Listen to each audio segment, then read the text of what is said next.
Hello guys, good evening. Welcome back po sa ating channel. So for today's video ay sarado na yung tindera.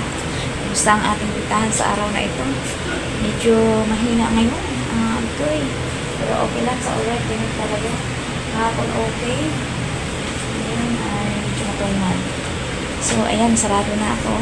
So pang ay ready na. Ayan. Pala guys, meron ako nabili dito sa TikTok sa mga gusto nito. Ayan, mag-comment lang kayo.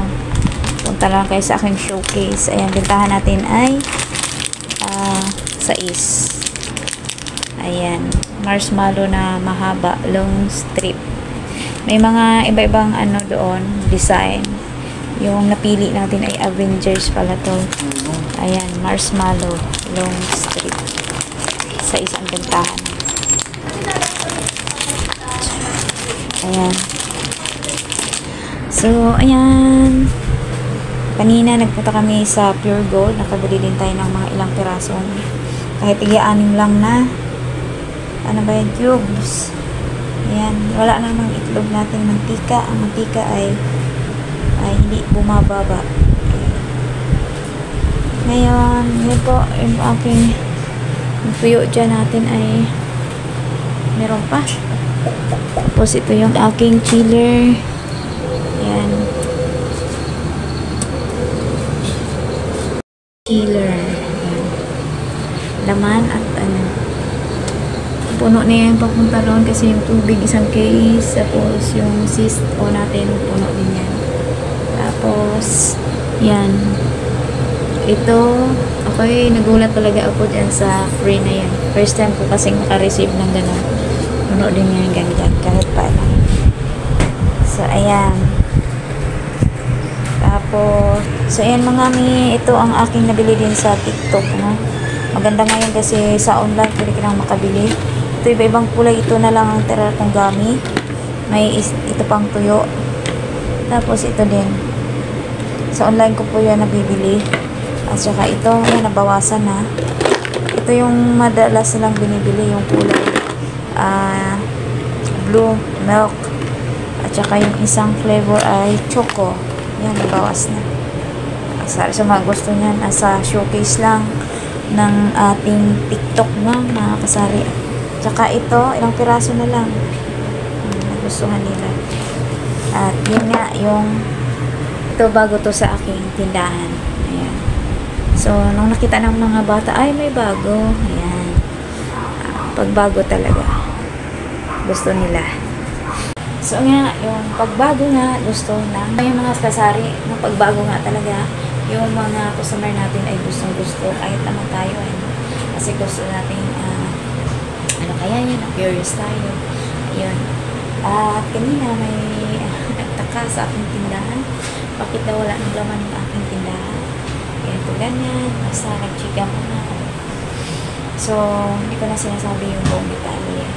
So, pa man, minsan, kayo ba ay pag bilang na-discourage din ba kayo kung sinabihan kayo ng gano'n? Ako dati gano'n, pero ngayon hindi na. Kasi alam ko naman po kung bakit nila akong pinalayan ay gano'n. Kasi tayo po, dahil tayo po ang nagtitinda, of course, alam po natin kung anong nangyayari sa ating tindahan. So, bagamat gano'n po nangyayari, alam na po natin, ako alam ko na dati nasasaktan pa ako pag sinasabihan nila ako na ganito, wala ka ng paninda, siguro ganito hindi mabenta o kaya bla bla. Ngayon hindi na kasi normal sa atin yung pag medyo may mga maripis. So yun, ano yung mga compare dati pag kinukumpara ka parang nasasaktan ka, pero ngayon hindi na ako na focus doon sa mga bagay na yun na ay si ano, ang daming paninda, dapat sa akin marami lang paninda. Ganito yung tinda niya, ganito yung presyo niya, ganito yung itsura ng tindahan niya. Ganun po. Parang makipagkompetensya ka. Ako hindi na ako nakikipagkompetensya ngayon. Kasi kung anong meron ako ngayon, thankful na po ako. Salamat din na ay paano pa kunti-kunti, di ba? So marami pang mga nagtanong na may atong ka, di ba? So ganun. Hindi ko na iniintindi. Sabi ko, oo, kasi sa ang tindahan, sa akin naman po eh. Kaya hindi po, so okay lang po yan. Basta ang halaga ay meron tayong pinagkabalahan. Kahit maliit man siya, ang mahalaga, hindi tayo magdepende. So, yun, kailangan din natin dumiskarte kahit maliit lang na kita, mga kasari. Kasi, hindi po kahit sa bare-bare, hindi po madali po kumita, no? Nung nagsarado ako, although meron na kami kakainin, salamat sa Lord, sa grasya talaga. Sa habag at grasya lang talaga tayo ng buhay, ang mga kasari. Kaya lagi po tayong manatiling magpakup sa Lord, lagi tayong magdasal. Minsan nakakatamad na ang buhay bakit ganito, pero lagi nating hingin sa Lord lahat ng mga bagay kasi wala pa tayong magagawa kung wala po siya. Ay nga pala, Sabado, ano pala ngayon, suspended ang klase kanina, no? Kasi nga may bagyo, pero wala pa lang bagyo. Salamat sa Lord, ano?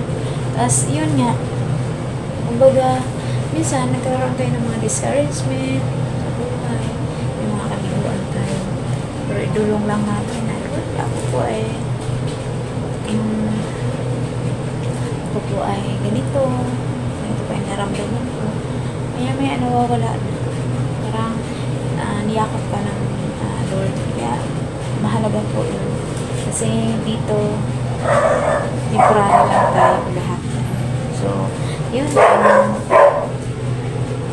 So yun, kung anong meron tayo, be thankful and grateful. So yan, hindi na ako naapektuhan doon sa sinasabi. So yun lang guys, maraming salamat po sa inyo na hanggang sa muli. See you my next vlog and God bless po everyone. Napakaingay po ngayon ng mga asa na naman. Pasensya na kayo. Nasira kasi yung aking mic. Bye. God bless po. Salamat sa inyong lahat mga kasari. Thank you.